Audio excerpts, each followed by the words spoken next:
Efendim bir kez daha selamlar. Ben Ersin Tekin ve bu defa sizlerin tatil alışkanlıklarınızı değiştirmek üzere bir öneriyle geldim.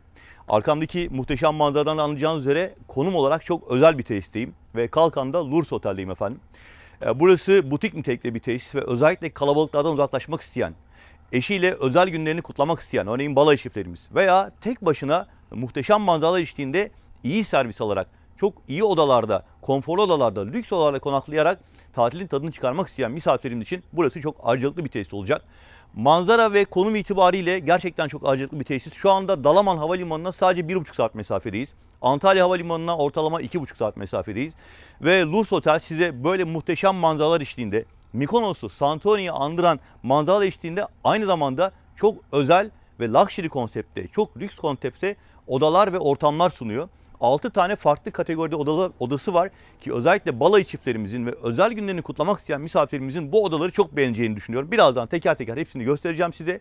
Acıktığınız zaman fine dining konseptinde çok özel menüler alabileceğiniz ve kesinlikle çok başarılı bir ekiple servis edilen restoran sunumları var. Elbette konum itibariyle şu anda Kalamar Koyu'na doğru bakıyoruz. Kalkan'ın Kalamar Koyu'na doğru bakıyoruz. Akvaryum gibi biyolojik olarak Türkiye'nin en temiz değerlerine sahip olan bir koyudur burası. Ve havuz keyfini sevenler için de muazzam bir sonsuzluk havuzuyla, Kalamar Koyu manzarasıyla tesisi kısaca size anlatmış oldum. Elbette daha detaylı bir şekilde Lurs Otel'i incelemek üzere şimdi resepsiyon kısmından başlayacağız. Önce genel alanları bir gezeceğiz. Sonra odalar keşfimiz, daha sonra da akşam yemeği sunumuyla örnek olarak Lurs'u size ifade etmeye çalışacağım. Tesis beni çok etkiledi.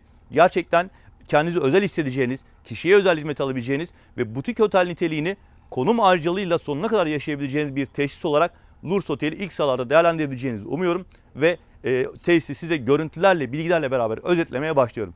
Lütfen videoyu izlemeye başlarken beğeni ve abone tuşlarına basmayı unutmayınız ve Lurs Otel'de tatil yapmaya karar verirseniz de taleplerinizi tatil ekibimize ulaştırdığınız bu takdiriniz bizim için çok önemli.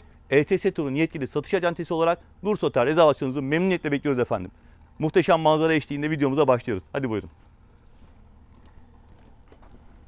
Efendim şu anda Lurs Otel'in giriş bölümündeyiz. Kalamar Koyu'nun hemen yanında muhteşem manzaraya bakarak otele ilk geldiğinizde karşılaşacağınız ve karşılanacağınız ortamları göstermek istiyorum.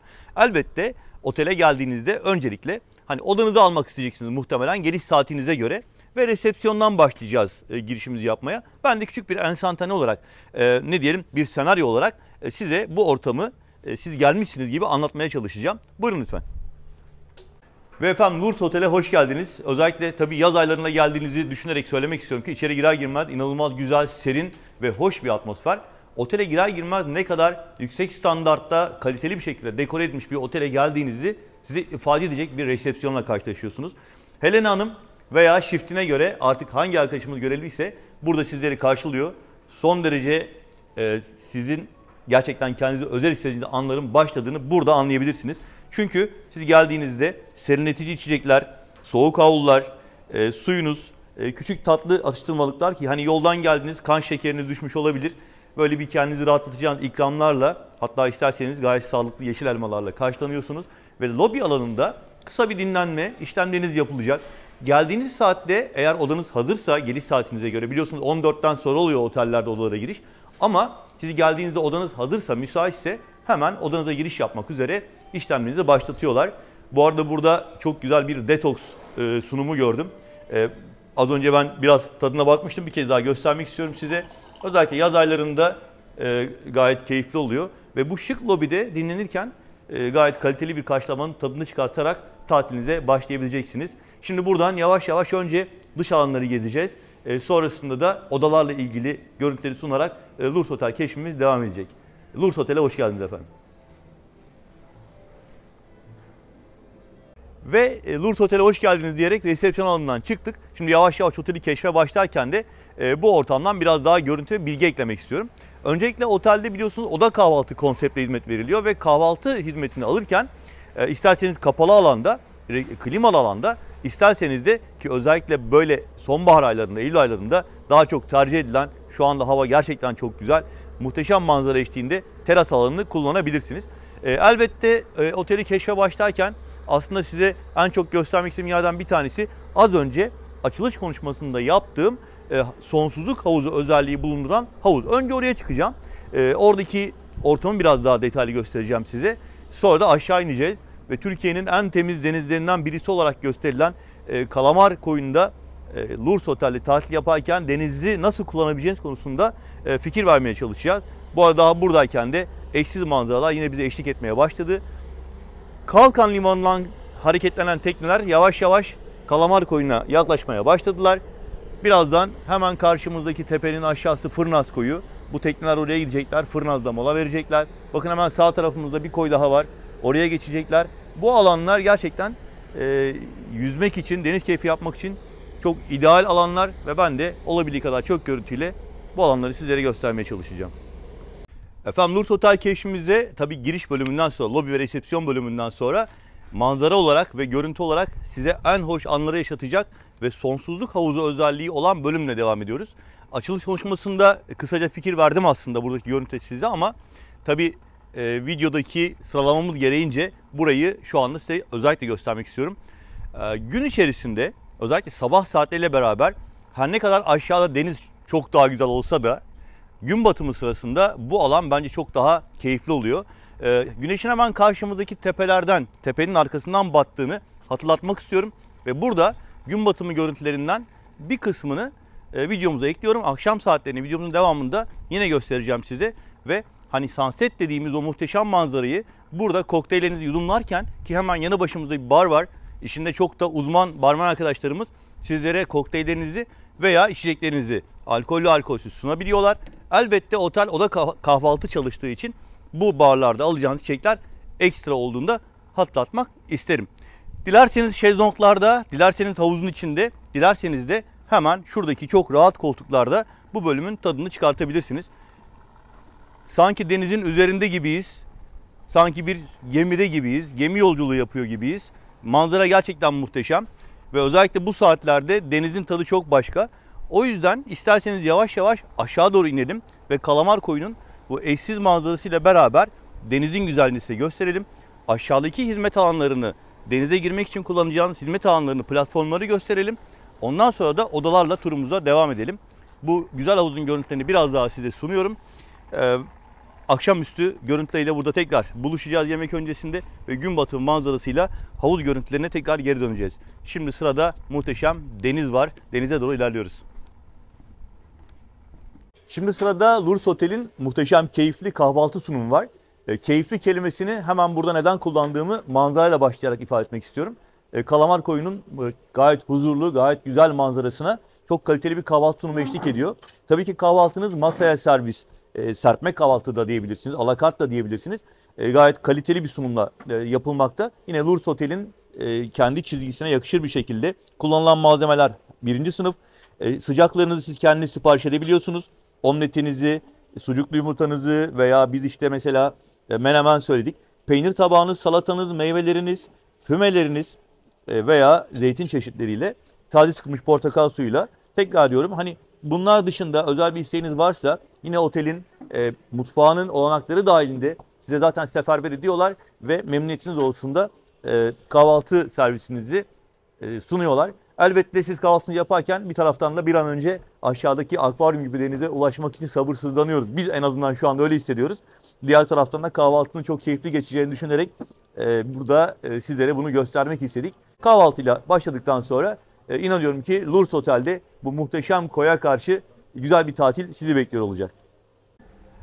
Efendim, havuz bölgesinden sonra şimdi geldik sahil alanına. En baştan beri söylüyorum, şu anda Kalkan Kalamar Koyu'ndayız ve akvaryum gibi bir denizden bahsedeceğiz. Biyolojik değerler açısından Türkiye'nin en temiz denizlerinden bir bölümü burada sizleri bekliyor ve denize girerken çok büyük keyif alacağınızı en baştan söylemek istiyorum. Şimdi burada platformlar var. Drone görüntülerini de çok net bir şekilde size sunabiliyorum bunu. Aynı zamanda buraya indiğiniz zaman hem şezlonglar var hem de pavilyonlar var, gabanalar var. Artık sizler tercihinize göre, isteğinize göre bunlardan seçim yapabilirsiniz. Burada özellikle belirtmem gereken şey, bu alanların bazı bölümlerinde mesela birazdan öğleden sonra burada müzik yayını yapılacak. Yani club tarzı müzikler oluyor. Ama diğer köşede daha sakin alanlar var. Yani siz sahile indiğiniz zaman buradaki platformların bazı bölümlerinde sessiz alanları kullanabilirsiniz. Bazı bölümlerinde ise daha çok müzikle beraber deniz keyfi yapabilirsiniz, en baştan söylemek istiyorum. Son derece konforlu ve şık şezlonglar sizleri bekliyor. Havlularınız burada.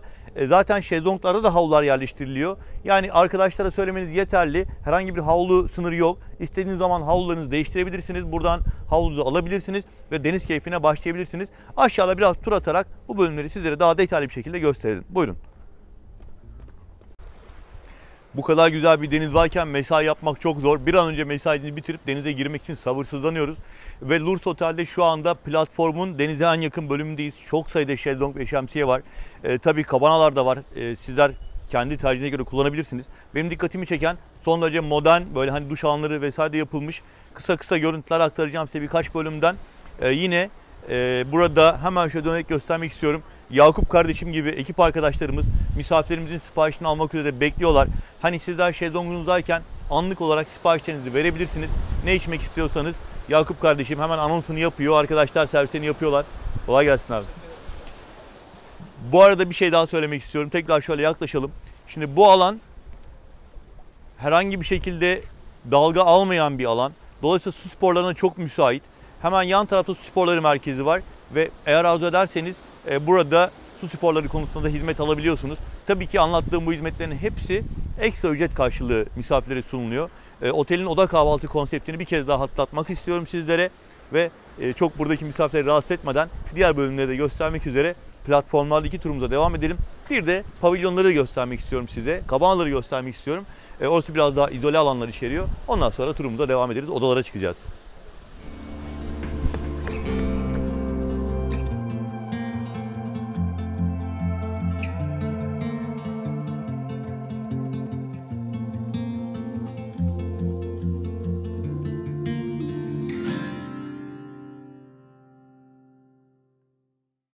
Efendim Lurs keşfimiz devam ediyor. Tabii muhteşem havuz, muhteşem deniz ve burada tatilin tadını çıkartırken elbette acıktığınızda damak çatlatan lezzetlerin de sunulduğu yerleri size göstermek gerekiyordu.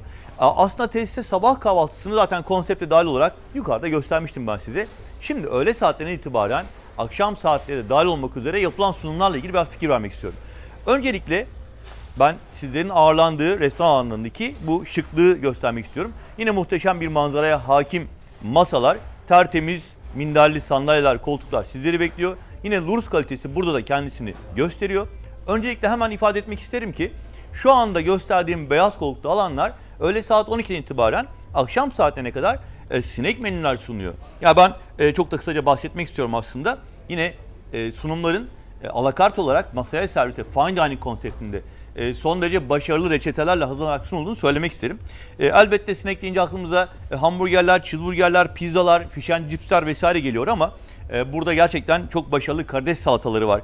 Yine salata dediğimiz zaman aklımıza 7-8 çeşit salata geliyor. Hepsini tek tek saymıyorum. Çoban salatalar, Akdeniz salatalar, Sezar salataları var ama mutlaka karides salatasını denemenizi tavsiye ederim.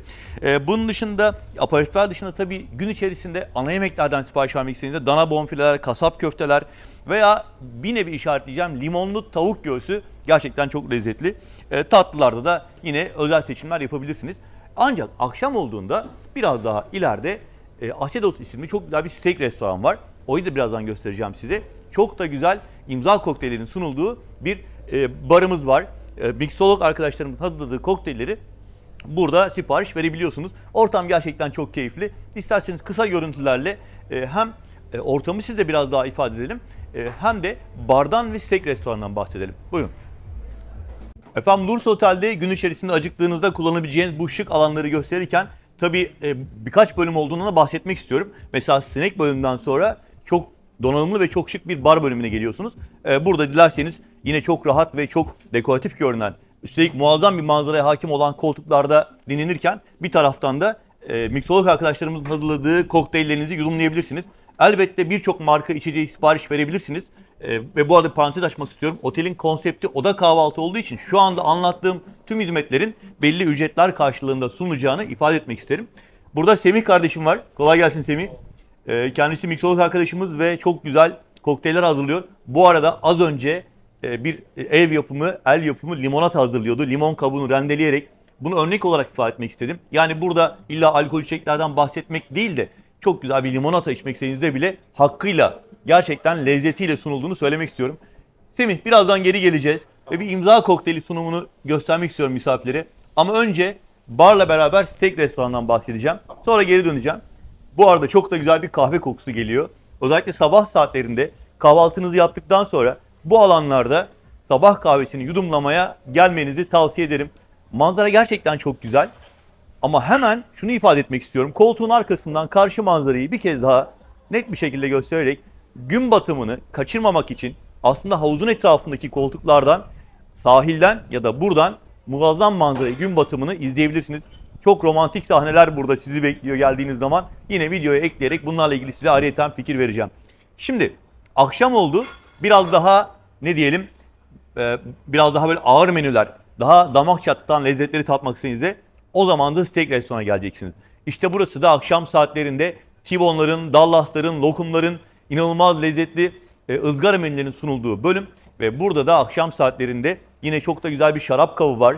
Drylanmış et dolabı var. Dolayısıyla bu alandan istediğiniz menüleri sipariş vererek son derece şık, son derece kaliteli bir şekilde hazırlanmış sunumlar sizi bekliyor olacak. Dün akşam bir deneyim yaşadık ve bu yapılan sunumlarla ilgili görselleri hemen tabii yine videomuza ekliyoruz. Bu arada otelin tüm genel alanında olduğu gibi burada da kullanılan mobilyaların, kullanılan malzemelerin ve sunumların ne kadar kaliteli olduğunu ben yakından size göstermek istiyorum. Kişiye özel hizmetin kendinizi şımartacağınız, hani burada tamam yemek alacaksınız, sonuçta bu bir ihtiyaç ama bunu deneyime dönüştürecek ve size böyle güzel bir manzara eşliğinde Lourdes farkını yaşatacak ortamları da göstermek istedim.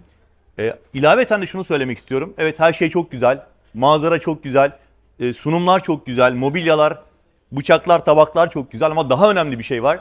O da ekibin başarısı.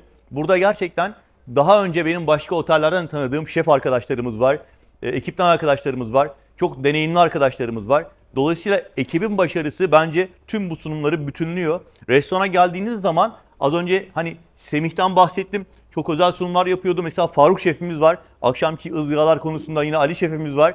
Mutlaka onları burada çok başarılı şekilde sunum yaparken bulacağınızı ve değerlendireceğinizi düşünüyorum.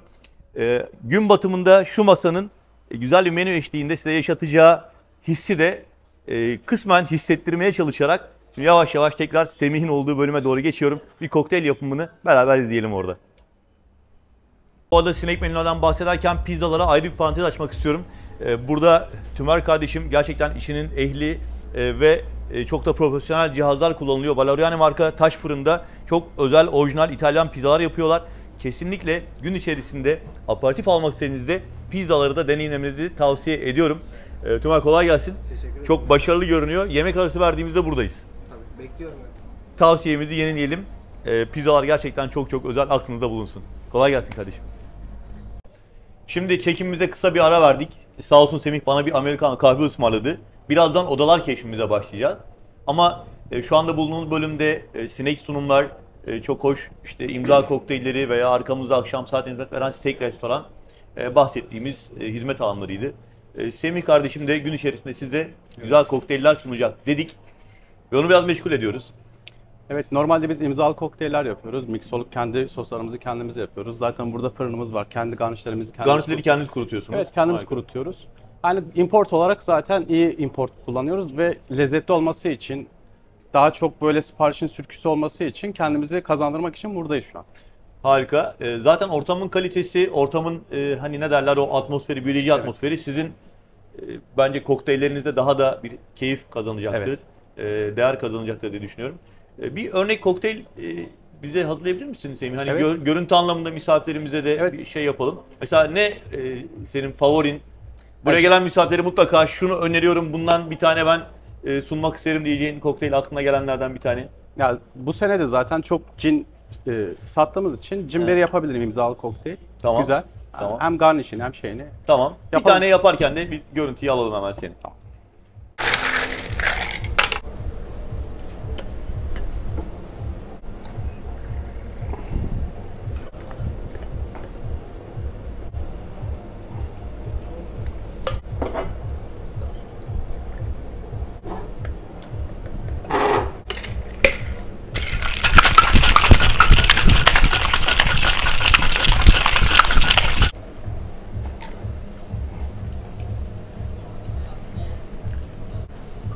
Bu acı tatlı bir kokteyl mi oldu? Ne oldu bu? Hayır, normalde bunda kiraz likörü var, zencefil var, hibiskus var. Yani kullandığımız en iyi Bombay infüzü zaten cin. Bunu kullanıyoruz. Akabinde son olarak da zaten zencefil atıyorum toz olarak. Çok hafif birazcık daha şey oluyor. Cinin aromasını hibiskusla buluşturduğum zaman daha çok cinin böyle strawberry. Bütün formülleri verme ya. Hepsini. Sen kendi sırlarını sakla biraz. Aynen hepsini vermiş olduk. Eyvallah. Garnişi yani biber olması yani rengiyle, görseliyle, göz zevkiyle birazcık daha ön planda olduğu için bütünleşiyor. Ellerine sağlık kardeşim. Şimdi Lourdes Oteli keşfimiz devam ediyor. Şu anda gezdiğimiz bölümlerden sonra odaları keşfe başlayacağız. Ama bu güzel fitness salonunu göstermeden geçemedim. Çünkü ben de spor yapmayı seven bir tarafım var. Çok hoşuma gitti. Bir kere manzara muhteşem. İçerideki aletler de son derece yeterli. Baktığımızda istasyonlar var, pres aletleri var. Yani kardiyo aletleri var, dumbbell'lar var. Ve böyle güzel bir manzarada burada spor yapmak bence ayrıcalık olacaktır. Aynı zamanda spor yapmak dışında tabii ki hemen yan taraftaki sauna, hamam ve masaj bölümleriyle kapalı havuz kısmını da göstermek isterim. Buyurun keşfimize devam edelim. İşte burası da Lourdes Otel'in kapalı havuzu. Aslında kapalı havuzun dışarıdaki açık havuzla çok yakın olduğunu, manzarasının da hemen hemen aynı manzara olduğunu, sadece güneşte olmak istemeyen misafirlerimiz için ya da kış aylarında otelin açık olduğu dönemlerde ısıtmalı havuz kullanmak isteyen misafirlerimizin kullanımına açık olacağını söylemek isterim. Yine dışarıdaki havuzda aynı manzaraya hakim olması bence en büyük özelliği olmuş. Gayet güzel bir şekilde kapalı havuz kullanımında yapabileceğinizi bu görüntülerle sizlere ifade etmek istiyorum. Kapalı havuzdan sonra olmazsa olmaz, hani tatilin bence en keyifli noktalarından bir tanesi herhalde hamam sauna hizmetidir. Konsepte dahil olarak girişleri ücretsiz şekilde kullanabilirsiniz. Sauna, hamam ve buhar odası bölümleri sırasıyla göstermek istiyorum size. Otel yeni olduğu için tabii pırıl pırıl her yer. Bakın şeyden sonra, hamamdan sonra saunayı kısaca göstermek istiyorum. Saunanın da hemen karşısında, şöyle burayı da açalım, buhar odası var. Elbette eğer masaj, kese ya da bakım almak isterseniz o zaman ekstra ücret karşılığı arkadaşlardan rezervasyon yaptırarak faydalanabilirsiniz. Bu alanı da kısaca göstermek istedim size. Çünkü tatil sırasında ister istemez böyle bir, özellikle akşam saatlerinde yarım saat, bir saat bir hamam, sauna veya sabah saatlerinde spordan sonra bir sauna çok iyi gelebiliyor, buhar çok iyi gelebiliyor. Tercih eden misafirlerimiz için bu alanların olduğunu da ifade etmek istedim diyelim. Ve şimdi artık yavaş yavaş odaları keşfe başlayacağız. Lourdes Otel keşfimiz devam ediyor. Efendim Lourdes Otel keşfimiz keyifle ve heyecanla devam ediyor. Ben oteli çok beğendim. Özellikle konumu ile ilgili az önce birçok bilgi aktardık size. Havuz alanı, restoranı, sahili, iskelesi ve şimdi sıra geldi odalara. Ben aslında bu bölümde biraz daha heyecanlanıyorum. Çünkü birazdan siz de bana hak vereceksiniz ki odalarla ilgili çok titizlenilmiş. Luxury konsepte, hani şimdiye kadar kaldığımız en lüks odaları, otelleri düşünün. Onlardan hiç geri kalmayacak. Hatta fazlası var, eksiği yok diyeceğimiz özelliklere sahip odalar gezeceğiz. Toplam 6 tane odası var. Mutlaka bir tane sizin içindir diyorum. Özellikle balayı çiftlerimizi veya özel günlerini kutlamak isteyen misafirlerimizi bu odalarla ilgili ben izlemeye ve incelemeye davet ediyorum. Elbette videoyu izlemeye devam ederken beğeni ve abone tuşuna basmanız benim için çok çok önemli. Kanalımızın daha önemli, daha değerli olması sizlerin beğeni ve abone tuşuna basarak mümkün olabiliyor. Elbette Lourdes Otel'deki bu anlatımımızdan sonra rezervasyon yapmaya karar verirseniz de bizler Tatilüm ekibi olarak taleplerinizi memnuniyetle bekliyoruz. Lütfen rezervasyondaki takdir hakkınızı Tatilüm ekibimizden yana kullanınız diyorum. Ve Lourdes Otel'deki bu özel odaları heyecanla ve sabırsızlıkla sizlere anlatmak için odalara doğru yönleniyorum. Hadi buyurun. Ve efendim Lourdes Otel'in odalarını keşfe başlıyoruz. Beni en heyecanlandıran bölümlerden bir tanesi, aynen manzaradan bahsederken duyduğum heyecan gibi Lourdes Otel'in odalarından bahsederken de benzer heyecan duyuyorum. Çünkü son derece özel odalar. Birbirinden farklı kategoride 6 tane oda gezeceğiz. Ancak bu odaları birbirinden ayıran en büyük özellik dekorasyonda kullanılan yüksek kaliteli malzemeler değil, sadece metrekare ölçüleri. Otelin odalarının her biri birbirinden geniş. Şu anda en baz odayı geziyoruz. Süperyor deniz manzaralı bir odadayız ve bu oda size toplamda 60 metrekarelik bir kullanım alanı sunuyor. Odaya girdiğiniz zaman inanılmaz ferah, inanılmaz güzel, zaten hoş bir ahşap kokusu sizi içeride gezerken size eşlik ediyor. Ama daha da önemlisi çok yüksek standartta luxury konseptli bir oda gezdiğinizi hemen anlıyorsunuz. Bir odada kalacağınızı hemen anlıyorsunuz. Hangi oda kategorisini alırsanız alın aynı şekilde yüksek standartta dekorasyon malzemeleriyle hazırlanmış odalar sizi bekliyor olacak. İsterseniz odanın özelliklerinden adım adım bahsederek, madde madde bahsederek ilerleyelim. Öncelikle ben 60 metrekarelik bir kullanım alanı olduğunu söylemiştim. Üstelik burası en baz odası, süper odası ve odaya girdiğimiz zaman önce bir oturma grubu sizleri karşılıyor. Oturma grubuyla beraber çok şık, güzel bir sehpa. Tüm odalarda ilk girişte misafirlerimize makaronlar, tatlı ikramlar olarak sunulmakta. Elbette balayı çiftleri için veya özel kutlamalar için de belirttiğinizde yine farklı ikramlar da olabiliyor. Çok hoş bir kilim, çok tatlı bir rengi var ve zemin rengiyle bu hoş mermerlerle çok güzel uyum sağlamış. Aslında baktığımızda içerideki tüm renkler birbiriyle uyumlu. Odaya ilk girişte sol tarafta bir banyo var. Şimdi o banyodan bahsetmeden önce şunu söylemek istiyorum. Yine Lourdes Otel'de bütün odalarda ki şu anda bulunduğumuz Superior deniz manzaralı odada bile yani en bat odada bile 2 tane banyo var. Bu banyolardan bir tanesi hemen yatağın uzandığınızda sağ tarafınızda kalan bu yarı açık banyo. Çok güzel dekoratif bir aynası var. Çok şık bir lavabo tezgahı var. Ve hemen burada da duş alanı siyah camlı. İçeriden dışarıyı görebiliyorsunuz, dışarıdan içeriği göremiyorsunuz gibi özellikleri var. Ve buklet malzemeleri son derece kaliteli. Superior odalarda Eyüp Sabri Tuncer'in Lourdes için özel olarak ürettiği şampuanlar, saç kremleri, losyonlar mevcut. Yine aynı şekilde burada diş bakım setleri, tıraş setleri, törpü gibi vesaire işte banyo lifi gibi ürünler de var. Son derece şık bir alan. Burada yine odanın doğallığını bütünleyen bir dolap var. Terlikleriniz burada. Yine ihtiyacınız varsa ücretsiz olarak kullanabileceğiniz kasa var burada. Yani değerli eşyalarınızı da oraya bırakabilirsiniz. Ve bu bölümden sonra, banyodan sonra ben aslında belki de ilk başta bahsetmem gerekiyordu. Yatak kalitesinden bahsetmek istiyorum. Şu anda hani günümüzün en modern ve en konforlu yataklarından birisi kullanılmış. Tüm odalarda standart yatak konsepti var. Ve uyku konforunuzu sonuna kadar yaşayacağınızı ben garanti edebilirim. Denemiş birisi olarak söylüyorum bunu. Otelde 2 gün konaklama yapma imkanı bulduk çünkü. Ve burada kullanılan yastık menüleriyle nevresim takımlarının da doğal özellikli olduğunu, yani sentetik olmaktan uzak, daha çok hem alerjen olmayan hem de doğal özelliklerle size sunulduğunda belirtmek isterim. Yine tüm odalarda bornoz takımları misafirlere standart olarak sunulmakta.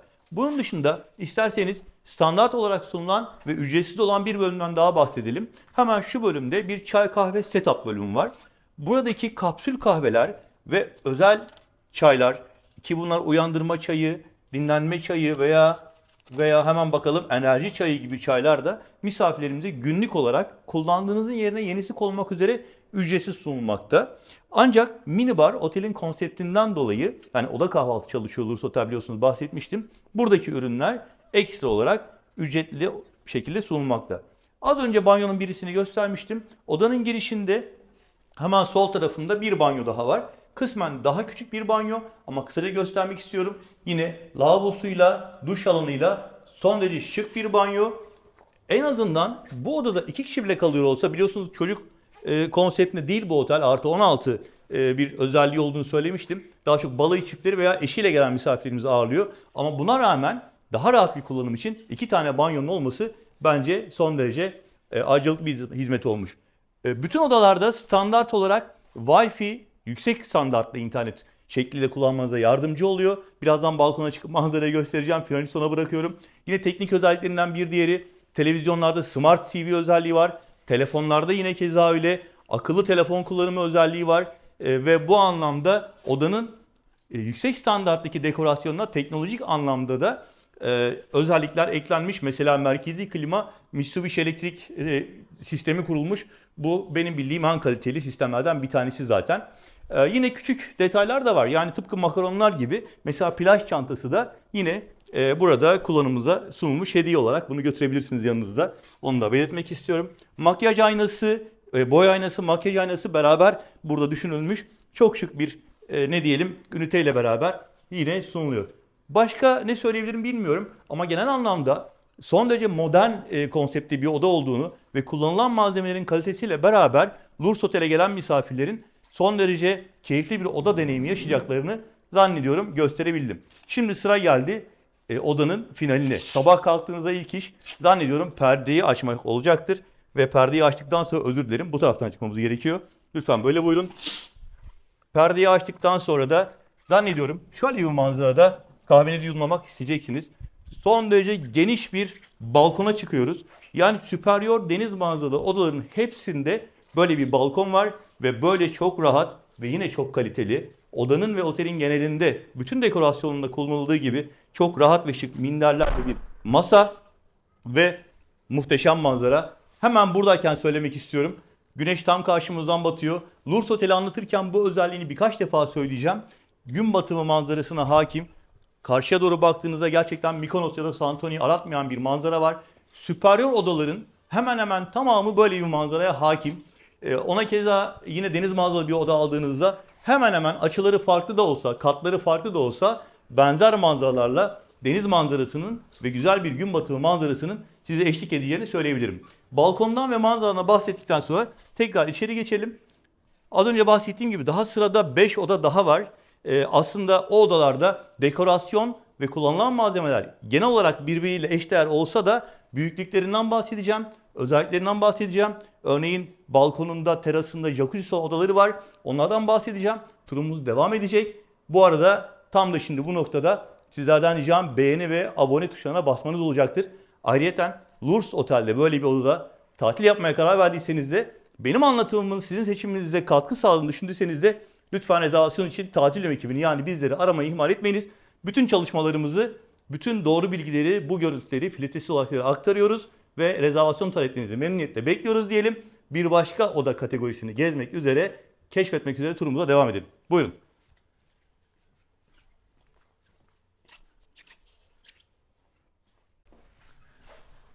Ve efendim Lurs Otel'in odalarını keşfimiz devam ediyor. Şimdi ikinci bir odaya geldik. Gerçekten çok büyük bir heyecanla ve gerçekten çok beğenerek anlatmak istiyorum size. Sizler de Lurs Otel'e geldiğiniz zaman benim gibi düşüneceksiniz. Çünkü şu ana kadar kaldığınız en lüks otelleri düşünün, en lüks odaları düşünün. Lurs Otel'in odaları asla geri kalmaz. Fazlası var, eksiği yok diyebilirim. Şu anda yine bir oda keşfi yapıyoruz. Gördüğünüz görüntüler aslında az önce gezdiğimiz süperyor odayla birebir aynı. Ancak bu odanın süperyor odadan bir farkı var. Balayı çiftlerimiz hemen bu odayı işaretlesinler. Çünkü bu odanın süperyordan 30 metrekare daha fazla büyüklük farkı var. Ve terasında jacuzzi'siyle çok şık bir oturma grubu var. Yine deniz manzaralı, yine manzarası muhteşem. Bu oturma grubuyla beraber jacuzzi'si, hatta ben size bir tüyo vereyim. Eğer isterseniz buraya şezlong da getiriyorlar. Yani eşinizle beraber güzel zaman geçirmek açısından deluxe odayı tercih edebilirsiniz. Yine deniz manzarası zaten süperyorlarda olduğu gibi burada da size eşlik ediyor. Birazdan güneş kızaracak. Tepenin arkasından muazzam bir gün batımı olacak. Onu da çekerek ben videoya eklemeye çalışacağım. Ama deluxe jacuzzi'li odanın özellik itibariyle süperyor odayla hemen hemen aynı olduğunu, sadece 30 metrekarelik daha fazla bir kullanım alanına, devasa bir terasa ve bu güzel jacuzziye sahip olduğunu söylemek isterim. Jacuzzi'nizdeki manzarayı da buradan bir göstermek istiyorum. Bakın güneş tam karşı tepenin ardından batıyor ve sizler bir balayı kutlaması veya bir özel gün kutlaması ile ilgili olarak bu oteli seçtiyseniz ne kadar doğru bir yerde olduğunuzu size ifade edecek görüntüler. Tekrar odanın içine giriyorum. Tek tek her şeyden bir daha bahsetmeyeceğim. Çünkü süperyor odayla aynı özelliklere sahip. Gerek mobilya donanımı, gerek yüksek standarttaki yatak donanımı, banyosu, ki 2 banyo olduğunu söylemiştim. 2 kişi kalıyor olmanıza rağmen hani kişiye özel banyo kullanımı yapabilirsiniz. Bence çok güzel ve ince düşünülmüş bir ayrıntı. Az önce süper odayı gezerken söylemediğim bir özellik aklıma geldi. Burada enerji sistemi varlık sistemi olarak kullanılıyor. Yani içeri girdiğinizde otomatik olarak tüm ışıklar ve prizler çalışmaya başlıyor. Yani bir kart sistemi ya da bir enerji saver sistemi hiçbir odada yok. Siz de içeri girdiğiniz anda sizin varlığınızı algılıyor sistem ve elektronik olarak tüm ihtiyaç duyacağınız elektrikli düğmeler ve prizler çalışmaya başlıyor. Yine deluxe odada da süperyor odalarda olduğu gibi Eyüp Sabri Tuncer'in Lurs Otel için özel ürettiği şampuanlar, saç kremleri, losyonlar kullanılmakta. Söyleyebilecek çok fazla bir şey yok. Diğer bütün özellikler süperyorla aynı. Ama şimdi daha üst kategori odaya geçtiğimizde buklet malzemelerinde Hermesler falan da devreye girecek. Onlardan da bahsedeceğiz. İsterseniz bu odanın en büyük özelliği olan jacuzzi ve teras kısmını bir kez daha gösterelim ve bir başka odayı keşfetmek üzere turumuza devam edelim.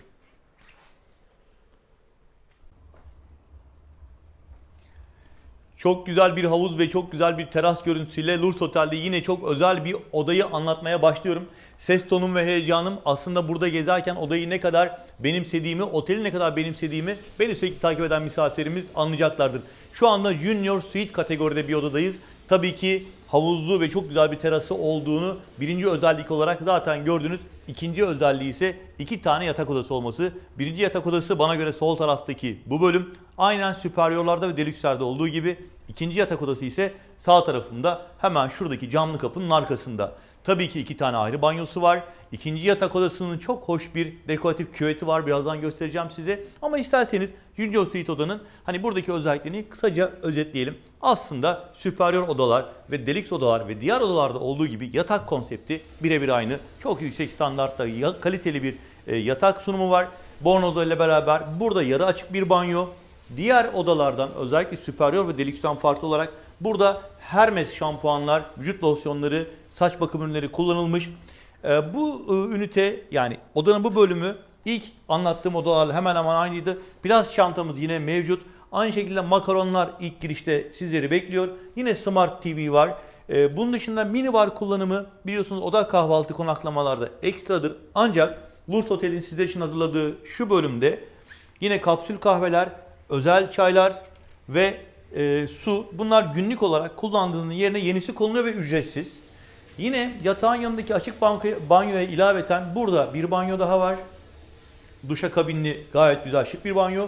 Ve hemen şuradan ikinci yatak odasına girmek istiyorum. Buradaki yatak odasının diğerinden farkı biraz daha uzak doğu atmosferi var. Biraz daha Bali atmosferi var değil mi? Buradaki yatak dışarıdakinden farklı olarak yerde dekore edilmiş. Yatak başlıklarındaki aydınlatmalar biraz daha doğal, biraz daha uzak doğu dekoruyla seçilmiş. Yine çok güzel ahşap kokusu zannediyorum buradaki mobilyaların etkisiyle. Ve tekrar etmek istiyorum aslında Superior odadan bahsederken üstünde durmuştum. Kullanılan tekstil malzemelerinin alerjen olmayan doğal malzemeler kullanarak seçilmiş olması odanın özelliklerinden. Şimdi dolayısıyla bu odada 4 kişiye kadar konaklama yapılabilir demiştik.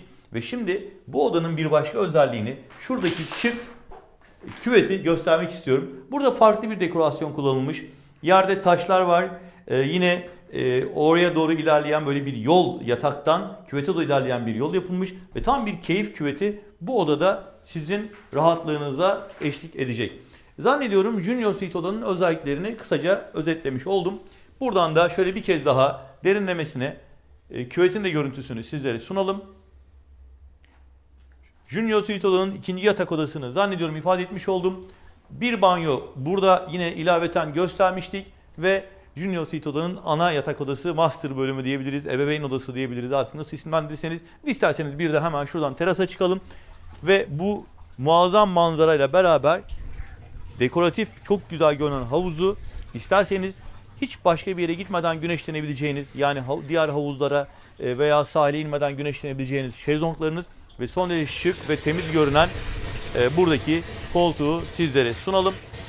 Şu anda Junior Suite odayı da sizlere anlatmış oldum. Bu arada havuzun devir dayımı çalışıyor. Umarım ses benim sesimi bastırmamıştır. Bu görüntülerden sonra bir başka odayı keşfetmek üzere turumuza devam ederiz. Lurs Otel keşfimiz devam ediyor. Odalar keşfimiz devam ediyor. Birbirinden özel odaları keşfediyoruz. Ve ben gerçekten bu odaların özellikle itibariyle her birinin birbirinden özel olduğuna inanıyorum. Size de hissettirmeye çalışıyorum. Şu anda örnek olarak bir Senior Suite oda gezeceğiz. Ve bu odayı düz ayak bir villa olarak düşünebilirsiniz. Kalabalık aileler 2 yatak odalı, oturma odası, yaşam alanı, yemek masasıyla beraber bu devasa terasıyla birlikte Senior Suite'i tamamen izole bir villa şeklinde kullanabilirler. Şimdi Senior Suite'in içerideki yatak odalarını ve oturma bölümlerini göstermeden önce terasından bahsedelim. Gördüğünüz gibi devasa bir havuz, son derece cezbedici, davetkar, şık bir havuz. Oldukça da büyük, yani kulaç atıp böyle birkaç defa gidip gelecek kadar size imkan tanıyan bir havuz. Gün içerisinde başka hiçbir yere gitmeden güneşlenebileceğiniz şezlonglarınız, dinlenme alanlarınız, gayet şık, böyle tertemiz minderleriyle oturma alanları burada. İçeri girdiğimiz zaman bir yemek masası bizi karşıladı. Yine kalabalık aileler isterlerse burada oda servisinden ekstra ücretli olarak verdikleri siparişlerini keyfini çıkartabilirler. Karşıya doğru baktığımızda bir yaşam alanı, oturma alanı var orada. Yine dinlenme amaçlı olarak kullanabilecek bölümler var. Ama o tarafa doğru devam etmeden önce ki o koridorun sonunda bir de yatak odası vardı. Ben önce buradaki yatak odasından bahsetmek istiyorum. Yine diğer odalarda bahsettiğimiz donanımda, aynı teknolojik standartta, aynı lüks ve konforu yansıtan standartlarda bir yatak donanımı. Hemen karşıda banyosu. Bu arada bu ahşap dolapları gerçekten çok beğendim. İçlerinde kasa var, askılar var. Hani dolapla ilgili kullanabileceğiniz yeterli alanlar burada. Senior Suite odada yine diğer odalarda olduğu gibi Hermes marka ürünler kullanılıyor. Duşakabinli bir banyo ve havlularımız, klozet bu alanda. Senior Suite'de 2 tane yatak odası var demiştim. Ben size birincisini gösterdim. Şimdi yavaş yavaş ikincisine doğru ilerliyorum. Bu arada buradaki derinlikle beraber odanın ne kadar geniş ve büyük olduğu konusunda zannediyorum fikir vermiş oluyorum size. Oturma bölümünü geçtikten sonra yavaş yavaş ilerliyorum. 2 tane bölüm var. Birisi aslında çok farklı, atmosferi çok değişik bir alan. Otelin mimarisinden dolayı aslında kayaların dibinde kalan bu bölüme biraz daha böyle izole, hani dinlenmek istediğinizde ya da böyle ya hiç ses seda olmasın, ben köşeme geçileyim, burada çayımı, kahvemi, şarabımı içeyim, dinleneyim dediğinizde burayı kullanabilirsiniz. Bilmiyorum yani ben kendinizi bulmak istediğinizde, dinlenmek istediğinizde böyle bir alanın çok keyifli olacağını düşünüyorum. Güzel sohbetlere eşlik edecektir. Hemen onun yanında da ikinci yatak odası var. Buradaki yatak odası da çok fazla şey söylemeye gerek kalmadı. Aynı yatak konseptini birçok defa gösterdik. Burada da aynı şekilde tiril tiril, tertemiz, hazırlanmış misafiri bekliyor. Elbette burada da banyo var. Buradaki banyo da aynı şekilde misafirleri bekliyor. Bir tarafta klozet alanı, bir tarafta duş alanı ve yine Hermes marka banyo bukletleriyle misafirimizi bekleyen bir alan. Dolayısıyla Senior Suite'de zannediyorum 2 yatak odası, 2 farklı oturma alanı, düzeltiyorum 3 farklı oturma alanı. Terasla beraber 1. bölüm, 2. bölüm ve havuz alanıyla beraber 3 farklı oturma alanı, yemek masası ve yavaş yavaş ilerliyorum. Elbette buradaki malzemelerle ilgili bahsetmiştim zaten. Çay kahve setup'ı, kapsül kahveler, uyandırma çayları vesaire bunlar ücretsiz olarak sunuluyor. Minibar ücretli olarak sunuluyor. Ve tekrar buradan yavaş yavaş dışarı çıkalım. Senior Suite odayla ilgili de size fikir verecek görüntüleri paylaştığımı düşünüyorum. Bu arada bu havuz çok hoşuma gitti. Aslında otelin bütün havuzları çok dekoratif. Senior Suite'deki havuzun daha büyük olması 4 kişilik bir ailenin burada keyifle hem geniş alanları hem de bu havuzu kullanabilecekleri anlamına geliyor diye düşünüyorum.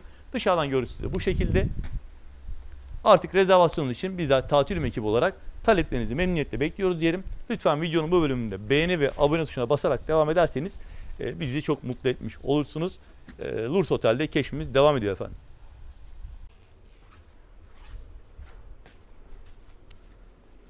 Buyurun lütfen. Lurs Otel'deki en favori ve benim en beğendiğim odayı buldum. Özellikle balayı çiftlerimizin veya özel günlerini kutlamak isteyen misafirlerimizin şimdi daha dikkatli izlemesini rica edeceğim. Çünkü bir penthouse gezeceğiz. Bence otelin en alımlı odası burası ve odaya girer girmez ben detayları size anlatmaya başlarken finali sona bıraktığımı en başta söylemek istiyorum. Elbette odanın içerisindeki tüm dekorasyon, deminden beri hani birçok odayı gezdik. Dekorasyon kalitesi anlamında çok şey ifade ettim. Hem konfor kalitesi anlamında, hem yüksek standartlı seçilen malzemeler anlamında, hem de dekorasyonun modernliği, şıklığı anlamında. Ancak penthouse suite alan misafirlerimizin tüm bu özel olanakların dışında çok farklı bir ayrıcalığı var. Muazzam bir manzaraya hakim olacaklar. Birazdan bunu göstereceğim. Çok kısaca yine yatak konseptini ve odanın genel konseptini özetlemek istiyorum. Bornozlarımız yüksek standartta, yatak kalitesi ve odanın boydan boya çok rahat bir kullanım dekorasyonuyla sizlere sunulmuş olması bence öncelikli ayrıcalıkları. Hemen şu bölümde banyo var. Banyonun içinde kısa bir tur atarak tekrar size görüntüleri paylaşmak istiyorum. Yine yüksek standartta hazırlanmış banyo bukletleriyle, Hermes marka ürünlerle ve çok şık kullanım alanlarıyla banyo sizleri karşılarken esas odanın özelliği ise yatağınızda sabah uyanır uyanmaz böyle muhteşem bir manzaraya, bulutların üstünde gibi, sanki bir gemi kamerasında gibi manzaraya uyanıyor olmanız. Buyurun lütfen, devasa bir terası almak istiyorum sizi. Şezlonglarınızla, çok rahat dinlenme koltuklarınızla ve tabii ki hidromasaj yapan çok özel jacuzzinizle Kalamar Koyu'nun muhteşem manzarasına hakim bir şekilde tatilinizi yapabileceksiniz.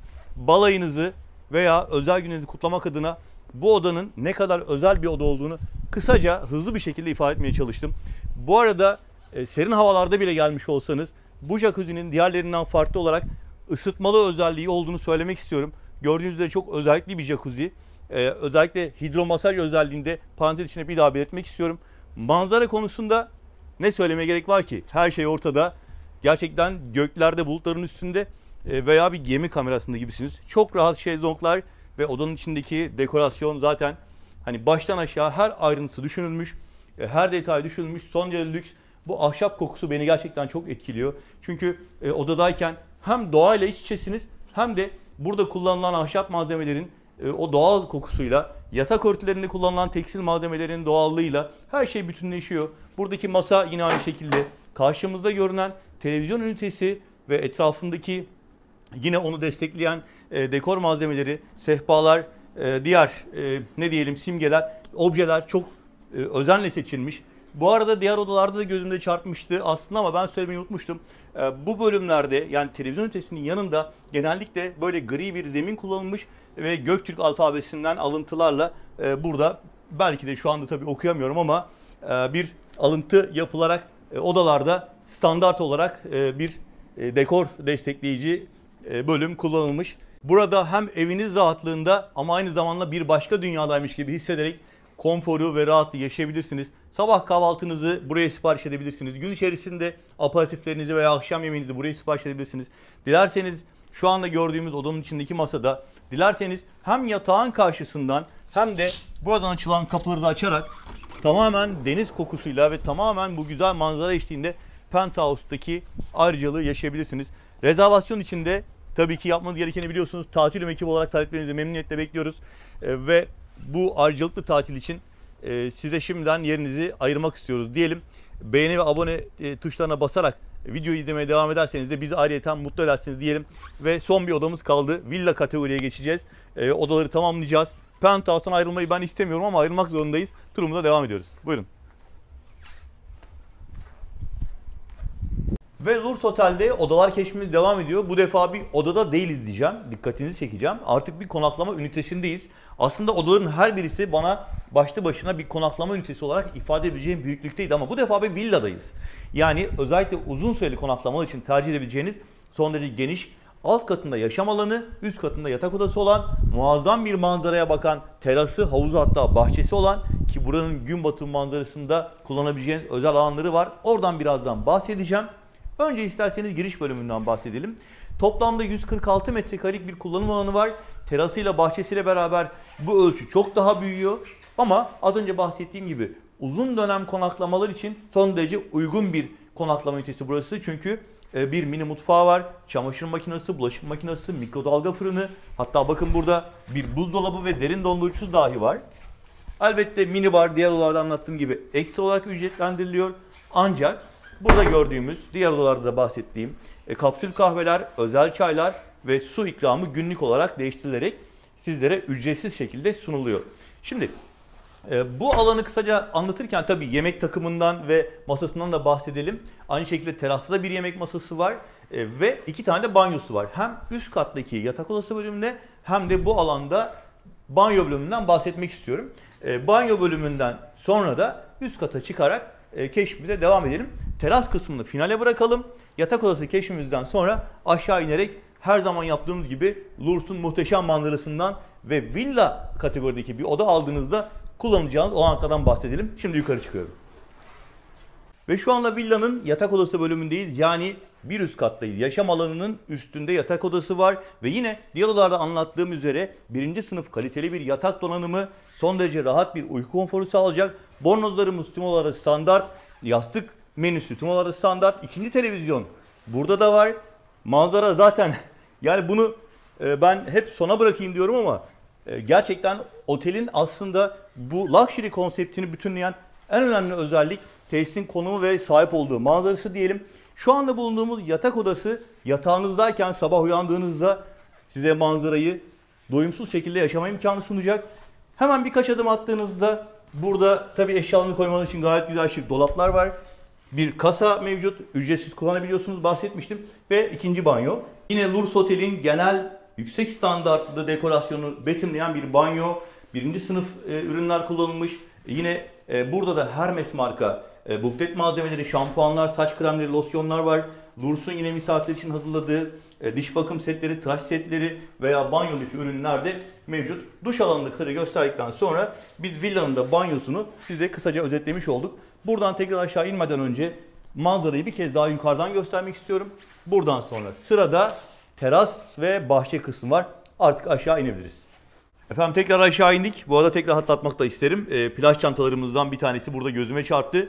Tabii diğer oda kategorilerinde olduğu gibi villalarda da plaj çantaları hediye olarak sunuluyor. Şimdi terasa çıkabiliriz ve bu muhteşem manzarayı sizlere göstermeye başlayabilirim. Aslında manzaraya eşlik eden donanım o kadar güçlü ki, yani villa kategoride bir odada kaldığınızda size sunulan olanaklar kendinizi özel hissedeceğiniz, kendinizi şımartacağınız ve gerçekten ben çok güzel bir tatil yapıyorum diyeceğiniz olanaklara sahip. Öncelikle büyük bir havuz var. Son derece keyif verici görünüyor. Renk seçimi çok güzel ve böyle bir manzaraya karşı zannediyorum havuzla beraber şezlongların ve hatta gün batımını izlerken ki güneş hemen karşımızdan batıyor. Böyle güzel bir salıncağın olması aynı zamanda hemen birkaç adım geride de bunu tabii bir yemek masası gibi düşünebilirsin ama daha çok manzaraya karşı meyvenizi, şarabınızı, kahvenizi söylediğinizde buradaki koltuklarla beraber artık hangisini istiyorsanız masa, salıncak, şezlonglar burada villada size seçenek olarak sunuluyor ve teras keyfinizi eksiksiz olarak tamamlıyor. Hatta ve hatta villada kalan misafirimiz için tüm bu alanlara ilaveten bir de bahçe bölümü hazırlanmış. Hemen onu da göstermek istiyorum size. Bakın şuradaki merdivenden aşağı doğru indiğinizde minderli koltuklar villa kategorisinde kalan misafirler için ayrılmış durumda. Özellikle gün batımını izlerken buradaki koltukları da kullanabileceğinizi belirtmek istiyorum. Villa misafirlerimize özel olarak aşağıdaki bahçeye yerleştirilmiş koltuklar. Zannediyorum görüntüler zaten birçok şey ifade ediyor. Manzarayla bütünleşmiş muazzam bir sunum var. Villa kategorisinde kaldığınız zaman sabah uyandığınızda başlayan bütünlük gün boyunca devam ediyor. İsterseniz hiç başka bir yere gitmeden, tabii muazzam bir deniz tadını çıkarmadan, yüzmeden tatilin tadı yerine gelmez diye düşünüyorum ama isterseniz hiçbir yere gitmeden odanın içindeyken tüm ihtiyaçlarınızı karşılayacağınız ve tatilin keyfini çıkarabileceğiniz olanaklar Lurs Otel'de villa kategori odada sunuluyor. Bizler de sizlerin rezervasyonlarınızı tatil ekibi olarak memnuniyetle bekliyoruz. Bu odayı beğendiyseniz, Lurs Otel'de tatil yapmaya karar verdiyseniz, benim anlatımımın sizin seçiminize katkı sağladığını düşünüyorsanız lütfen rezervasyon için tatil ekibini yani bizleri arayınız. ETS Tur'un yetkili satış acentisi olarak taleplerinizi memnuniyetle beklediğimi bir kez daha hatırlatıyorum. Ve videoya beğeni ve abone olmayı da unutmayın. Beğeni yapmayı ve abone olmayı unutmayın diyerek bu bölümü tamamlıyorum. Lurs Otel keşfimiz devam ediyor.